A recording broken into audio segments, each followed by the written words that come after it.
Inuwanan siya. Inuwanan siya ng daddy niya, nagalit.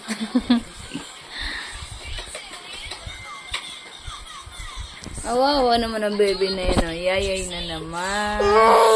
Ano pala? Bababaw. Ano mo problema na nga siya sa ganito niya kasi iniinda niya. Nasugatan pa dito.